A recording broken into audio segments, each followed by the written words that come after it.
नमस्कार, मी ज्ञानदा कदम. जनता सहकारी bank limited प्रस्तुत माझं कट्ट्यावरती आपल्या सगळ्यांचं स्वागत. आपल्या देशामध्ये शाहरुख खान, सलमान, आमिर खान जितके फेमस आहेत, जितकं ग्लॅमर कतरिना कैफला आहे, दीपिका पदुकोणला आहे, तितकंच ग्लॅमर असलेले, तितकेच फेमस असलेले एक व्यक्ती आहेत. ते फिल्म इंडस्ट्रीमध्ये नाही आहेत, पण ते सगळ्यांचेच हिरो आहेत. वय आहे केवळ 79 वर्ष.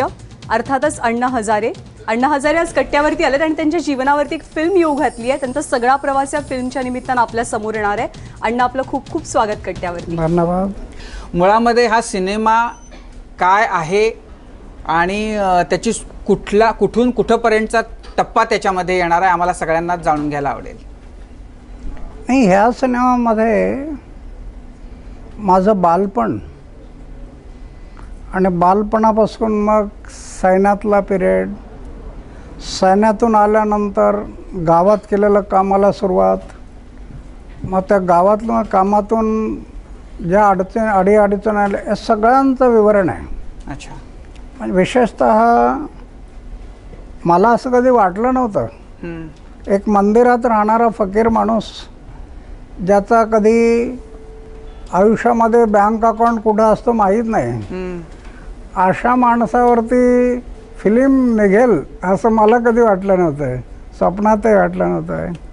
पण हा मनेंद्र जैन तर त्यांच्या मनात आलं की हे काम लोकांच्या समोर गेलं पाहिजे, कारण हे प्रेरणादायी आहे, तरुणांना प्रेरणादायी आहे, गावातल्या लोकांना प्रेरणादायी आहे. आणि म्हणून त्यांनी एवढा मोठा खर्च करून ही फिल्म काढायचं ठरवलं. तर त्याच्यात सगळं माझं जीवन आलेलं आहे. म्हणजे ज्या ठिकाणी मी बर्फात होतो सैन्यात असताना, तिथे -6 डिग्रीमध्ये त्यांनी शूटिंग केलं. अच्छा. जिथं माझ्यावर एअर अटॅक झालं पाकिस्तानच्या वारमध्ये 1965, गोळी लागली, तिथं जाऊन शूटिंग केलं. नागालँड, मिझोराम, खूप परिश्रम घेतले त्याने. त्या सिनेमामध्ये अण्णांची भूमिका कोण करते? शेशांक म्हणून आता आलेले आहेत. शेशांक ते माझी भूमिका करतात आणि ते एवढी मिळते जुळते आहे की दोघांमध्ये खरे अण्णा कोण आहे समजत नाही. तुम्ही त्याचा काही भाग बघितला? तुम्हाला एकूण सिनेमा कसा झालाय असं वाटतं? नाही, अजून पूर्ण नाही झाला, पण आज एक ट्रेलर रिलीज झाला 2.5 मिनिटाचा. पूर्वी 1 मिनिटाचा रिलीज झालेला आहे, आज 2.5 मिनिटाचा रिलीज झालेला आहे. पण तर 2.5 मिनिटाचं मी जे पाहिलं तर त्याच्यातून मला दिसतं की खूप चांगलं त्यांनी मेहनत घेतलेली आहे, त्याची क्वालिटी जी आहे खूप चांगली आहे. पण अण्णा, मला असं वाटतं ना की त्यांच्यासाठी काम निम्म सोपं झालं, कारण त्यांना पूर्ण पिक्चरमध्ये हिरोईनचा खर्चच नाही. बरोबर आहे. तुम्ही अडचण केली ते एक प्रकारे असं वाटत नाही का? हिरोईनच नाही सिनेमामध्ये. नाही, ते काय की सगळ्यांना शक्य नाही आहे. काय माझं सौभाग्य मला माहीत नाही. मी सौभाग्य का म्हणतो, अनेक लोक गावातून परिसरातून येतात तक्रारी घेऊन, बायको नांदत नाही, बायको तक्रार घेऊन येते, नवरा मारहाण करतो, दारू पितो. मग मला वाटतं की मी केलं ते बरोबर केलं. अण्णा, तुमच्यावर आता फिल्म निघते. तुमची फिल्म हजारो लाखो मुलं आणि तरुण बघणार आहेत. तर तुम्ही शेवटची फिल्म कुठली बघितली होती? तुम्हाला आवडलेली फिल्म कुठली? नाही, मी फिल्म पाहत नाही. मी 45 वर्ष झालं फिल्म पाहून. कुठली फिल्म पाहिली होती तुम्ही शेवटची? पूर्वी मी 15-16 वर्षाचं वय असताना नया दौर, मदर इंडिया अशा फिल्म पाहायचो त्यावेळेला. पण त्याला वर्ष झालेत किती, 15-16 वर्षाचं वय. आज माझं वय 79 वर्ष. पण त्यावेळेला मला एवढा छंद होता, नवीन फिल्म आले की पहिला शो पाहायला पाहिजे. मग त्या पहिला शो नाही पाहिला तर त्याच्यातला इंटरेस्ट जात होता. पण आता 45 वर्षात फिल्मच नाही पाहिली. पण नया दौरमध्ये म्हणजे वैजयंती मला तुम्हाला जास्त आवडायची की नर्गिस दत्त? नाही, नर्गिस दत्त. नर्गिस. पण अण्णा तुम्ही सिनेमा गेल्या 45 वर्षामध्ये बघितला नाही, पण मग मन रिझवण्यासाठी आयुष्यामध्ये काहीतरी एंटरटेनमेंट लागती ना, मग ती तुम्ही कशात शोधत होतात? नाही, मन रिझवण्यासाठी म्हणजे मला वेळच मिळत नाही ना. नाही, पण वेळ आत्ता मिळत नाही. 45 वर्षांपूर्वी तुम्ही जेव्हा कामाला सुरुवात केली तेव्हा तुम्ही आत्ताच्या इतके बिझी नव्हतात. त्यावेळेला तर हाताशी थोडाफार तर वेळ मिळत असेल, आणि त्यावेळेला असं कधीतरी वाटत असेल की काहीतरी मनाला विरंगुळा पाहिजे. नाही, ज्या वेळेला परत यायचं त्याच्या आधीच मला विवेकानंदांची प्रेरणा मिळाली होती. मी जीवनात सारखा विचार जे करत होतो, हे काय चक्र आहे सगळ्या जगाचं. ही सगळी माणसं पळतायत पळतायत पळतायत पळतायत, पळा पळा पळा, कोण पळे कोणाच्या पुढे स्पर्धा आहे. पहाटे 4ला उठतात, रात्री 10 वाजेपर्यंत धावपळ चालली आहे. माझं माझं माझं माझं माझं माझं, हाताशी काहीच नाही. मी सारखा विचार करत बसलो, मला उत्तर मिळेना म्हणून मी ठरवलं आत्महत्या करायची. आणि ज्यावेळेला विवेकानंदांचं पुस्तक हाताशी आलं, जीवन कळलं की प्रत्येक माणसांना मनुष्य जन्म मिळाला तो सेवेसाठी मिळालेला. खेमकरांच्या सीमेवरती ही घटना घडली, एअर अटॅक. माझ्याबरोबरचे सर्व लोक शहीद झाले, मी वाचलो. इथे एक गोळीचा तुकडा उडून लागला. आणि त्यावेळेला मी ठरवलं की आता उर्वरित आयुष्य माझं गाव, समाज आणि देश यांच्या सेवेला अर्पण. धोका दिसायला लागला, लग्न करावं तर चूल पेटवण्यात वेळ जाईल, मग मला सेवा करता येणार नाही. म्हणून मी निर्णय घेतला की लग्न नाही करायचं. हे कधी 1965. 10 वर्ष आणखी मी सर्व्हिस केली. त्या 10 वर्षात काम वाढत गेलं आणि आल्यानंतर मी कामाला जोडलो.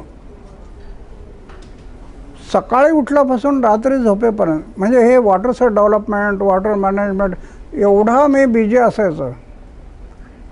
तेव्हा मला सांगण्याचं तात्पर्य की तसा मला एकांतात बसलेला असा वेळ गेला नाही. आज तर एवढं वाढलेलं आहे काम, रोज बसेस येत नाहीत, असा दिवस जात नाही. महाराष्ट्रातून, महाराष्ट्राच्या बाहेरून लोक सारखे येतात. चित्रपटातल्या अण्णा साकारण्याकरता खऱ्याखुऱ्या अण्णांनी काय ट्रेनिंग दिली आहे त्यांना? ज्याने भूमिका केली ते, मला तर आधी माहीतच नव्हतं की चित्रपट निघतो, ते काय करतात. त्यांनी सुरू केलं होतं आणि सुरू केल्यानंतर मी म्हटलं बरेचसे लोक डॉक्युमेंटरी करतात, तसं काहीतरी असेल म्हणून मी लक्ष दिलं नाही. पण हे मनेंद्र जैन आहे ना, रवींद्र जैनचे बंधू, संगीतकार रवींद्र जैन, तर त्यांनी मग याच्यामध्ये काही कोटी रुपये खर्च करायचं ठरवलं की समाजाच्या दृष्टीने फार महत्त्वाची फिल्म आहे. आता हे मला ट्रेनिंग द्यायचं त्यांचा काही संबंध नाही आला. नाही, म्हणजे तुम्ही काही टिप दिल्यात का, की तुम्ही काही सांगितलं का त्यांना की असं करा, असं करू नका? त्या कलाकाराला तुम्ही काही टिप दिल्या का? नाही, त्याचं असं आहे, ते जवळजवळ 2.5 वर्ष सारखे गावात यायचे, गावकऱ्यांना विचारायचे, झालेलं काम त्याच्यावर अभ्यास करायचे. पुस्तकं लोकांनी लिहिलेत, ते पुस्तकं वाचायचे, याचा सगळा अभ्यास ते करत होते. आणि हा सगळा अभ्यास करून करून करून त्याने ही स्क्रिप्ट लिहिली. 3 वेळेला स्क्रिप्ट बदलली. जसं त्यांना नवीन नवीन विषय मिळत गेले तसं स्क्रिप्ट बदलत गेले. आणि मग शेवटची जी स्क्रिप्ट तयार झाली तेव्हा मग आम्हाला माहीत पडलं की हे असं असं. कधी रिलीज होणार आहे हा सिनेमा? हे 14 ऑक्टोबरला रिलीज होणार. अण्णा, व्यसनमुक्तीकरता तुम्ही काम करतात, पण आयुष्यात एकदा तुम्हीच दारू प्यायला पिऊन घरी गेला होतात आणि आईने तुम्हाला शिक्षा केली होती. काय नेमका तो किस्सा आहे, जरा सांगा ना आम्हाला. नाही, काय त्यावेळेला गांधीजी माझ्या जीवनात आले नव्हते आणि विवेकानंदही आले नव्हते. ज्यावेळेला मी सैन्यात होतो, 6 वर्ष मी बर्फात राहिलो. मग आमच्याकडं काय, सैन्यात जे जवान असतात ना, थंडीवर मात करण्यासाठी 2 पॅक रम द्यायची, 2 पॅक. मग मी प्यायचो.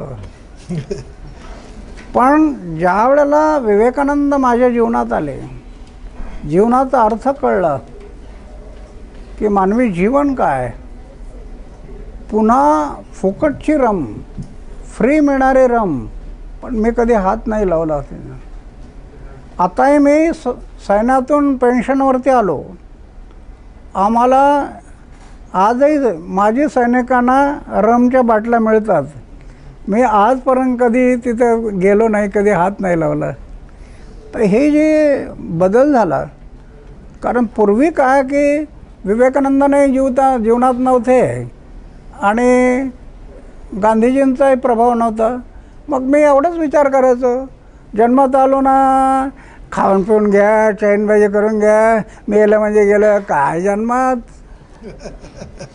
आणि मग काही खायचं, काही प्यायचं आणि कशी निघून जायचं, एवढाच विचार होता.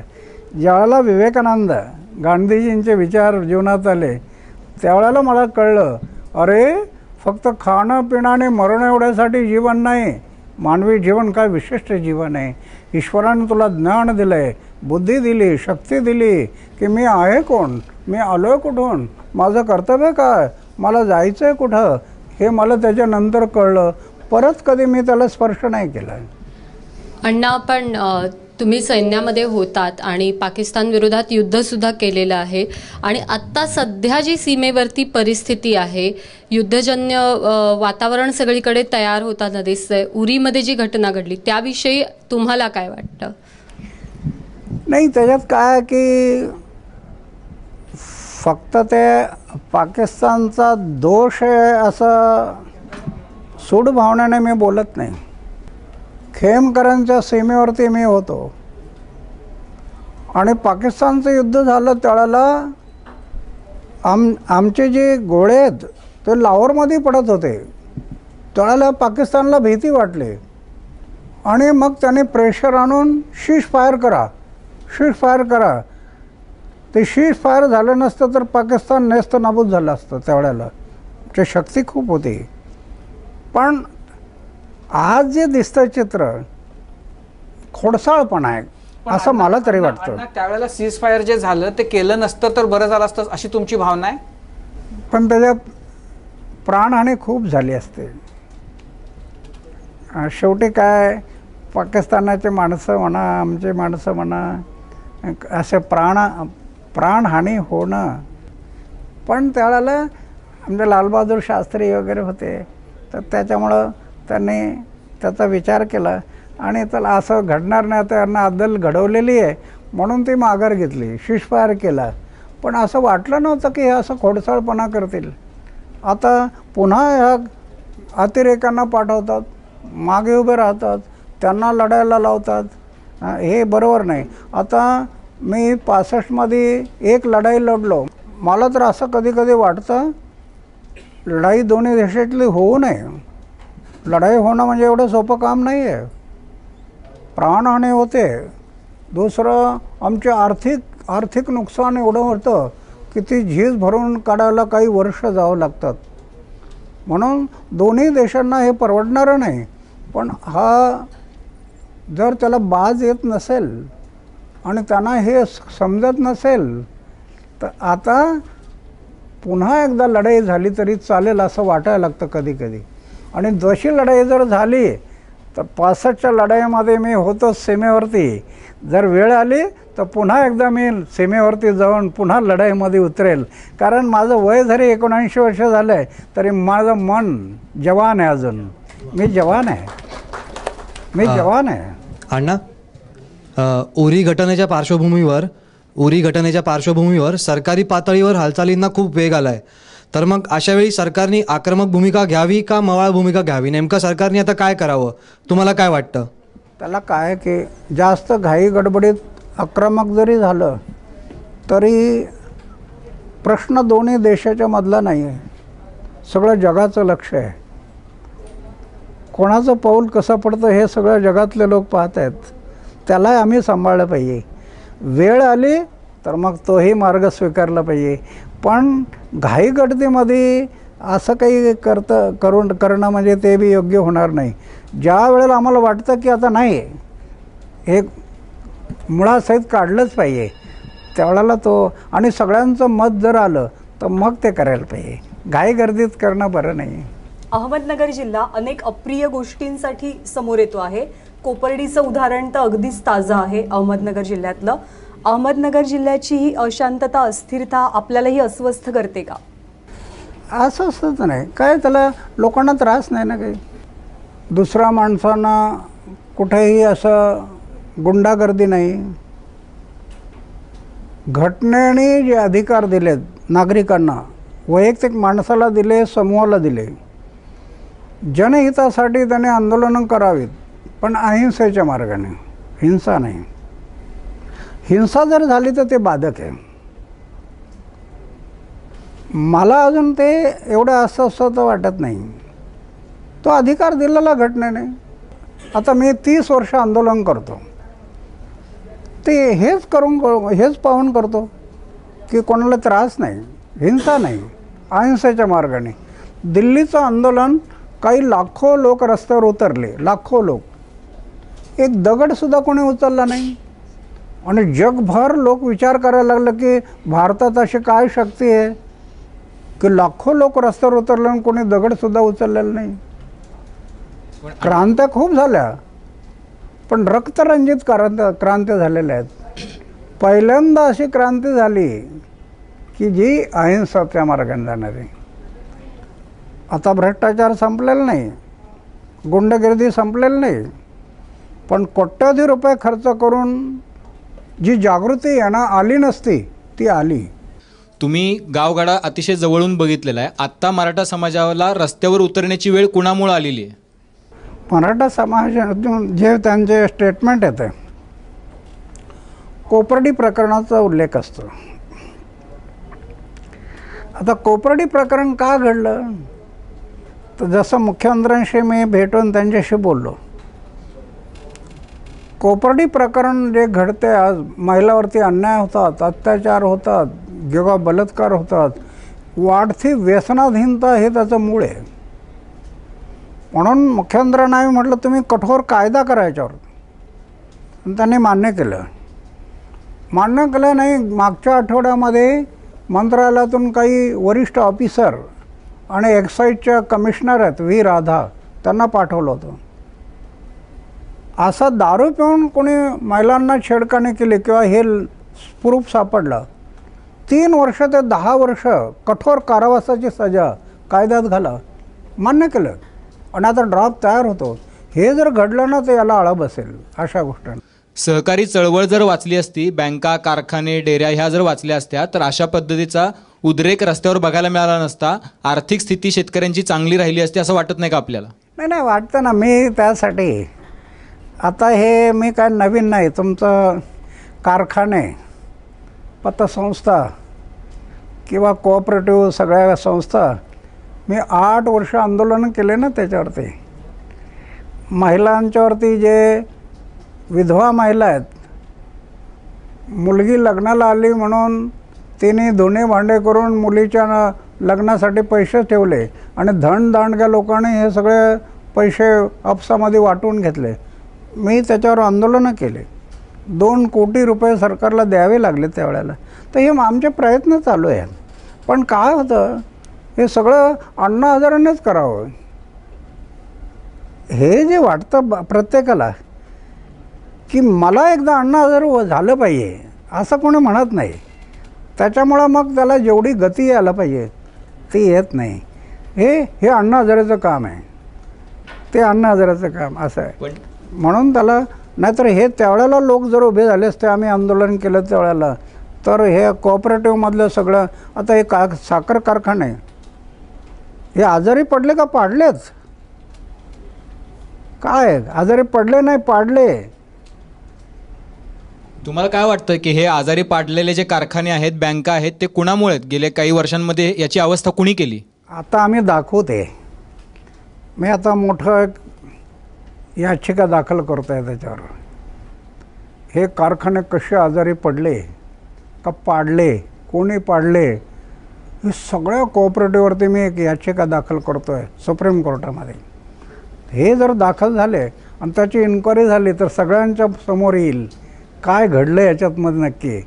अण्णा, तुम्ही आता म्हणालात की प्रत्येकाने अण्णा हजारे झालं पाहिजे. अरविंद केजरीवाल अण्णा हजारे झाले आणि ते राजकारणात गेले, तर तुम्हाला आता त्याचं जास्त दुःख होतंय का आनंद होतोय? हा, केजरीवाल, माझी अपेक्षा होती केजरीवाल अण्णा हजारे बनाव, पण त्याच्या डोक्यात सत्ता शिरली, त्याच्यामुळे ते झालं नाही. ते अण्णा, मी असं बघतो की केजरीवालांच्या बद्दल तुम्ही फार निष्ठुर होता असं माझं मत आहे. केजरीवालांनी असं काय गैर केलं आत्ताच्या एकूण परिस्थितीमध्ये की तुम्हाला असं वाटतं की त्यांच्या डोक्यात हवा गेली? नाही, एक आहे की तो माझ्याबरोबर होता, अनेक वर्ष होता. मी त्यांना म्हणायचो की हे पक्ष आणि पार्ट्याकडून देशाला भविष्य नाही आहे. जर मिळालं असतं तर 69 वर्ष का गेले मग? आणि घटनेत पक्ष आणि पार्टीचं नाव कुठे आहे? पक्ष आणि पार्टीचं नाव नाही घटनेत. हे घटनाबाह्य चाललं आहे सगळं. मी 6 वर्ष लढतो आहे, 5 वेळेला इलेक्शन कमिशनच्या माझ्या मीटिंग झाल्या, त्यांना विचारतो आहे की घटनेत पक्ष आणि पार्टीचं नाव नाही, मग तुम्ही मान्यता देता कशी? बोलत नाहीत. आज काही करता येत नाही.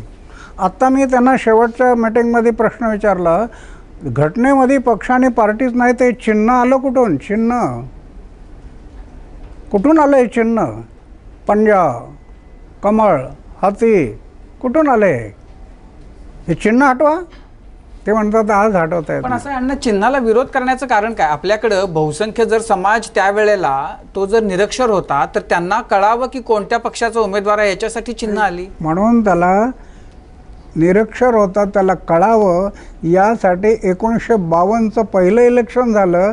त्या दिवशी उमेदवाराचं नाव आणि फोटो यायला पाहिजे होता. यांनी आज टाकला फोटो. आता आमची लढाई जी चाललेली आहे, आता इलेक्शन कमिशनने फोटो आणला बिहारच्या इलेक्शनपासून, उमेदवाराचं नाव, फोटो.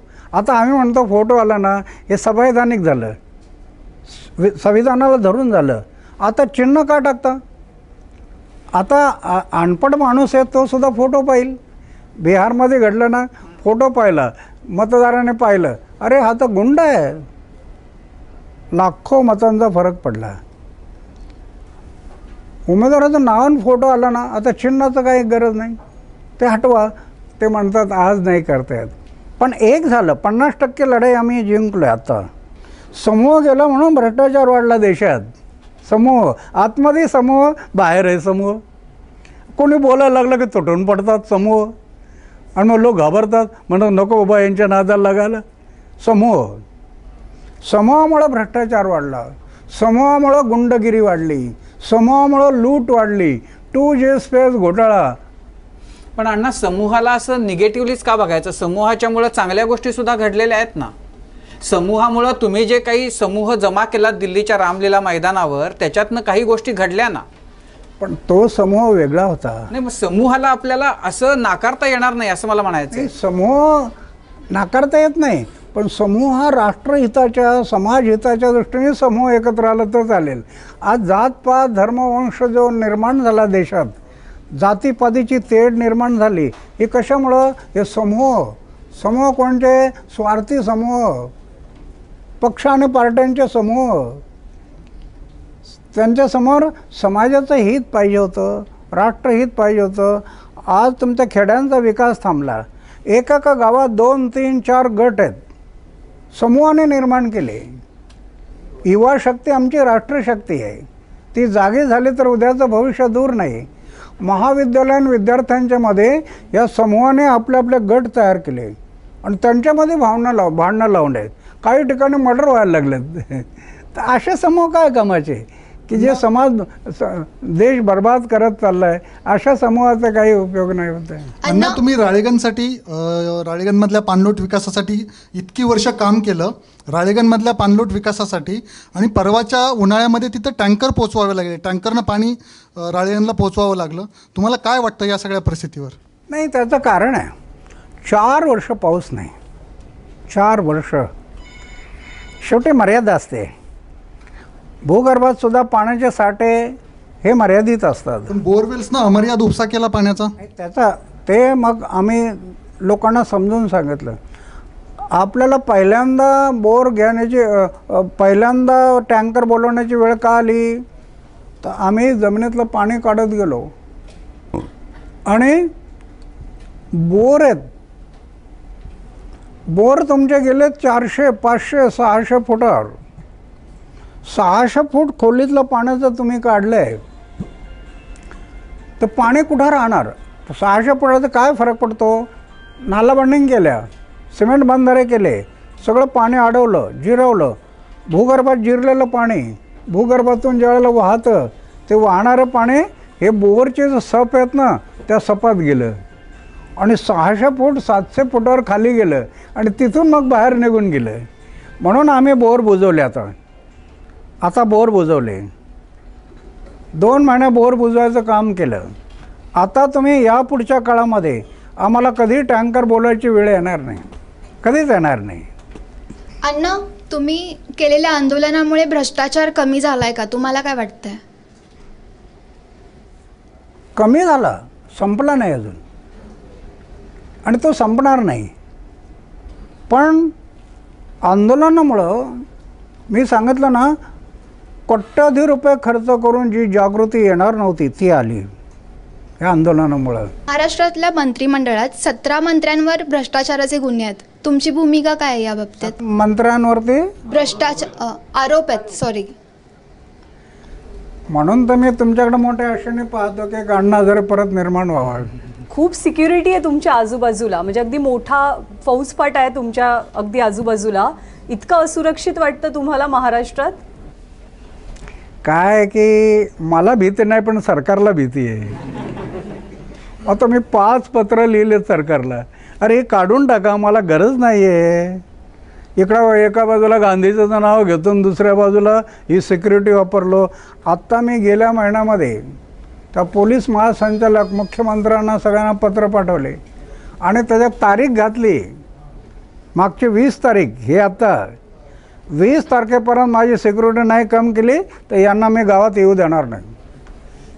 स्पष्ट लिहिलं, त्यांना इथं राहू देणार नाही. आणि मग जागे झाले. पण मग सगळे वरपासून खालपर्यंत सगळे पोहोचले. मग आमच्या बैठका झाल्या. तर ते म्हणे की आता सेंट्रल गव्हर्नमेंटने दिल्यामुळं आम्हाला सगळे कमी करता येत नाही, पण निम्मी सिक्युरिटी आता कमी केली, निम्मी सिक्युरिटी. पण निम्मी मिळणं एवढी गरज काय आहे? मला कोणी मारणारे नाहीत. मला तर असं वाटत होतं की एखाद्या दिवशी तुम्ही सिक्युरिटीच्या विरोधातच उपोषणाला बसणार. हे करावं लागले की मागे मी बोललो होतो यांना, पण ते काय प्रभाव पडत नाही म्हणून त्याला आंदोलन केलं की मग लोकांच्यापर्यंत जाईल ते. अण्णा, तुम्ही जेव्हा 25 वर्षाचे होतात तेव्हाची तरुणाई, त्यांची विचार करण्याची पद्धत आणि आता जे 25 वर्षाचे तरुण आहेत त्यांची विचारसरणी, तुम्हाला काय बदल जाणवतो? नाही, बदल खूप आहे. त्याला कारण 3-4 कारण आहेत. एक, घरामध्ये लहान वयात मुलांच्यावरती जे संस्कार पूर्वी होत होते ते कमी होत चाललेत. घरामध्ये लहान मुलांच्यावरती जे संस्कार करायला पाहिजे, ही बालकं ही आमची राष्ट्रीय संपत्ती आहे. त्यांच्यावर जर चांगले संस्कार झाले तर त्याच्यातूनच उद्याचे तरुण, उद्याचे कार्यकर्ते निर्माण होईल. हा एक भाग आहे. दुसरा, टेक्नॉलॉजी डेव्हलप होत चालली. विज्ञानाने अंतराळात प्रवेश केला, पण अध्यात्माने अंतरंगात प्रवेश करायला पाहिजे तो कमी होत चालला. आणि त्याच्यामुळं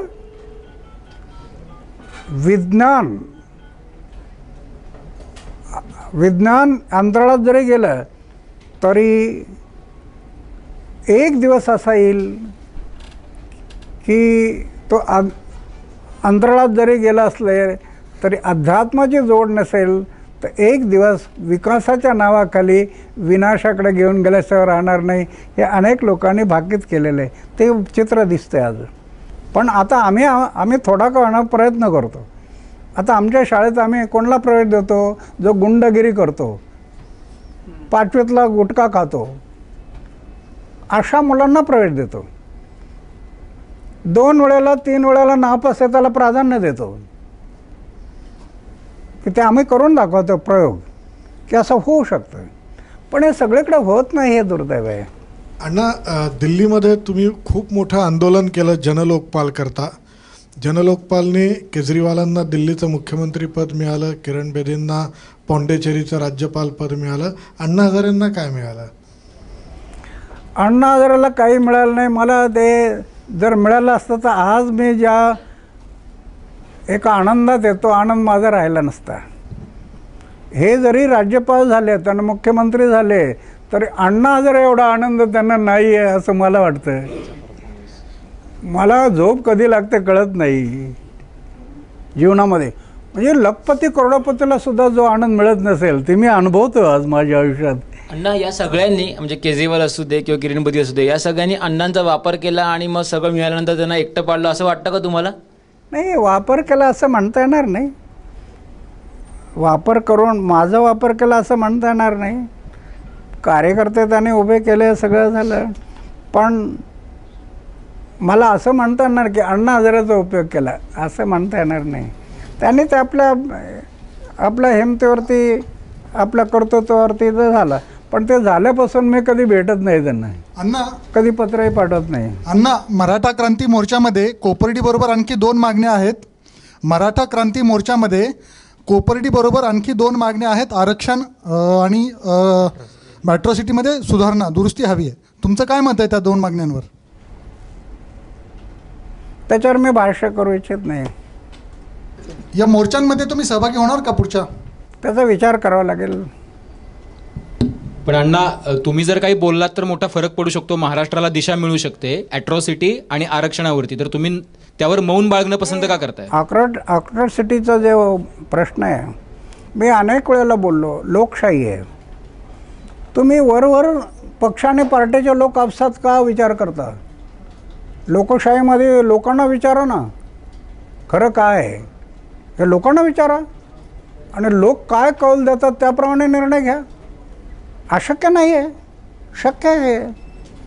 लोकशाही मार्गाने जायला पाहिजे. आता गेल्या 2 वर्षापासनं, 2-2.5 वर्षांपासनं सरकार बदललं केंद्रात आणि राज्यात. पण तुम्ही इतकी सरकार बदललेली पाहिलीत. काही सरकारांना अस्वस्थ करण्यामध्ये तुमच्या आंदोलनाचा पण खूप मोठा हातभार होता. आत्ता तुम्हाला काही बदल झाला असं वाटतो, चांगला किंवा वाईट, केंद्रात, दिल्लीत आणि राज्यामध्ये? विशेष काही बदल नाही आहे. नुसते बैल गाडीचे बदलून होत नाही, गाडीवान बदलले पाहिजे आणि तोही चारित्र्यशील पाहिजे, तर काही बदल झाला तर होईल. तुम्हाला असं वाटतं की आत्ताचे जे गाडीवान आहेत ते चारित्र्यशील नाही आहेत, त्यांच्यामुळे प्रॉब्लेम झालेले आहेत, त्यांच्यामुळे प्रश्न आहेत? कोणी तीच आहे. नाही, याचा अर्थ असा होतो की राजकारण्यांच्यापेक्षा जी ब्युरोक्रेसी आहे त्याच्यामुळे देशाचे प्रश्न निर्माण होतात, असा त्याचा अर्थ होतो. ब्युरोक्रेसी जी आहे त्याला सांभाळणारे कोण आहेत? हेच लोक आहेत ना. तुमच्या मते बैल कोण आहेत आणि गाडीवान कोण आहे? हे माझ्यापेक्षा तुम्हाला चांगलं माहिती आहे. नाही, मला असं विचारायचं आहे की दोष जो आहे, जे प्रश्न आहेत, तर ते मूळतः राजकारण्यांच्यामुळे निर्माण होत आहेत का नोकरशाहीमुळे निर्माण होत आहेत? त्याला एकच आहे, मी जे मागे मांडलं होतं, पक्ष आणि पार्ट्यांनी कुठल्याही उमेदवारांना तिकीट द्यायचं असेल तर त्याला चारित्र्याचे निकष लावा. काय त्याचं चारित्र्य शुद्ध आहे का? आचार विचार शुद्ध आहे का? जीवन निष्कलंक आहे का? जीवनात थोडा त्याग आहे का? अपमान पचवण्याची शक्ती आहे का? हे निकष लावले पाहिजे. आज काय झालं, सत्ता आणि पैसा हे डोक्यात शिरलं सगळ्या पक्ष आणि पार्ट्या. न केन प्रकारे सत्तेत यायला पाहिजे. तो गुंड आहे, भ्रष्ट आहे, व्यभिचारी आहे, लुटारू आहे, त्याला माहीत आहे, दिसतं आहे, तरीसुद्धा तिकीट देतात का? सत्ता. हा दोष निर्माण झाला ना या पक्षाने, पार्ट्यांना. त्यांना किमान 5 वर्षांनी लोकांच्या समोर तरी जावं लागतं. नोकरशाहीचं काय, एकदा आला की तुम्ही जे म्हणता त्यातलं काही नसलं तरी सुद्धा उभं आयुष्य ते सरकारमध्ये, सत्तेमध्ये काढतात. हे जे 5 वर्षात येतात यांचं काम आहे ना त्यांना वटणीवर आणायचं. मी एक फकीर माणूस आहे, 400 ऑफिसर घरी गेले ना, भ्रष्ट 400 ऑफिसर, एक फकीर माणूस आहे, यांच्या हातात तर सत्ता, पण त्यांची इच्छाशक्तीचा अभाव आहे. उलट ते युती होती, हात मिळवणी, आणि मग तू मी भाऊ मिळून अण्णा, केंद्रात भाजपची सत्ता यायला तुमच्या आंदोलनाची मदत झाली असं म्हणतात. म्हणजे आंदोलनामुळे मनमोहन सिंग सरकार विरोधात वातावरण निर्मिती झाली आणि त्याचा फायदा मग मोदी लाटेला मिळाला. तुम्हाला काय वाटतंय? तर मोदी ते मानत नाहीत. कारण असं जर बोलले मोदी तर त्यांचं व्हॅल्यू कमी होतं. की मग आम्ही एवढं प्रयत्न केलं त्याचं काय. म्हणून मी कधी बोलत नाही. तुम्ही केलं तुमचं तुम्हाला लक लाभ. पण अण्णा, जेव्हा तुम्ही दिल्लीमध्ये गेला होता तर आम्हाला असं वाटलं होतं की तुम्ही म्हणजे नव्या पिढीचे आमचे गांधी आणि केजरीवाल म्हणजे तुमचे जवाहरलाल नेहरू. काय गांधीजींच्या पायाजवळ बसायची माझी पात्रता नाही आहे. एक त्यांच्या विचाराचा थोडासा प्रभाव पडल्यामुळं थोडंसं त्यांच्या विचाराचं जे खेड्याकडे चालला असा थोडासा प्रयोग, थोडेसे विचार त्यांचे माझ्या जीवनात रुजल्यामुळं करतो. बाकी गांधीजींची तुलना करून मला असंही विचारायचं होतं की केजरीवालांना मुळात तुम्हीच, जो तुमचा एक प्रकारे शिष्य आहे, तुम्हीच इतकं धारेवर धरता, तर त्याच्यामुळं एकूणच केजरीवालांच्या बद्दलचं परीक्षण करताना फारच कठोर निकष लावले जातात असं तुम्हाला वाटत नाही का? बाकीच्या राजकारण्यांना लावले जाणारे निकष हे केजरीवालांच्या बाबतीत फारच काटेकोरपणानं वापरले जातात आणि त्यामुळे त्यांना फारच प्रत्येक बारीक बारीक गोष्टीसाठी लोकांच्या टीकेला सामोरं जावं लागतं. नाही, सगळ्यांनाच हे निकष पाहिजे, सगळ्यांच्यासाठी हे निकष पाहिजे. मी केजरीवालांना प्रश्न हाच विचारला होता, तू पार्टी काढतो काढ, तुझ्या पार्टीत येणार लोक ते शुद्ध आचाराचे, शुद्ध विचाराचे, जीवन निष्कलंक असणारे, त्याग असणारे असे आहेत का? हे निकष तपासण्याचं तुझ्याकडं काय क्रायरिटी आहे? कसं तपासणार? उत्तर नव्हतं. आणि आज दिसतं की तपासलं नाही म्हणून असे लोक शिरले आतमध्ये. आता 6 मंदिरातले 3 घरी गेले, तपासले नाही ना. तर हे माझा प्रश्न त्याला सुरुवातीला होता. ते पण हे जरी खरं असलं तरी सुद्धा तुमच्या विचारांवर विश्वास असणारा माणूस तुमचं न ऐकल्यामुळं किमान मुख्यमंत्री तर झाला. मग ही एक चांगली गोष्ट नाही का झाली? चांगलं आहे मुख्यमंत्री. मुख्यमंत्री म्हणून 3 मंत्री घरी जात असतील तर मुख्यमंत्री काय? पण तुम्हाला अजूनही वाटतं की त्यांनी तुमचं ऐकायला हवं होतं आणि पक्ष काढायला नको होता? माझं ऐकावं असं नाही, त्याची बुद्धी फार चलाक आहे. अरविंदची बुद्धी फार चलाक आहे, कारण तो IITचा विद्यार्थी आहे.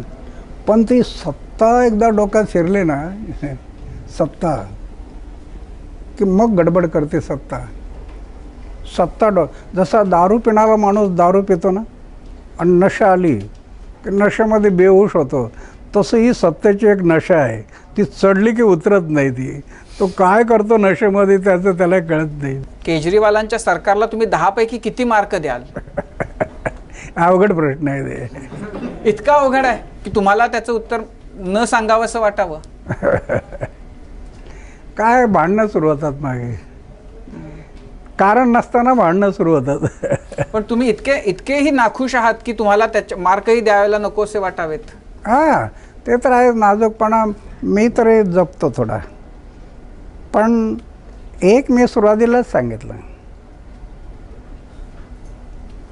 जर आमची टीम अण्णा फुटली नसते ना, टीम अण्णा, माझं प्लॅन वेगळं होतं, हे कोणालाच सांगितलं नाही. पण आमची टीम जर फुटली नसती, किरण बेदी, VK सिंग, रामदेव बाबा वगैरे, ही आमची टीम जर फुटली नसती तर आज देशाचं चित्र बदललं असतं असा मला पूर्ण विश्वास होता. पण ह्या लोकांना ऐकणार नाही. काही लोकांनी ते टीम फोडायचा प्रयत्न केला आणि काही फुटले. आमिषाला बळी पडलं. पण म्हणजे काय होऊ शकलं असतं त्याच्यातून? तुमचं जर हे फुटलं नसतं तर काय नेमकं घडू शकलं असतं? नाही, प्लॅन काय होता? ते आता बोलून काय आता होणार नाही ना. नुसतं आता बोलून काय फायदा? नवीन टीम परत तुम्हाला जोडली जाऊ शकते ना. नाही, आता होणार नाही. आता ते सगळं फुटाफूट झाल्यानंतर आता होणार. पण तुम्हाला असं वाटतं की केंद्रातल्या सरकारवर आपल्या विचारांची लोक येण्या इतकी त्याच्यामध्ये ताकद होती?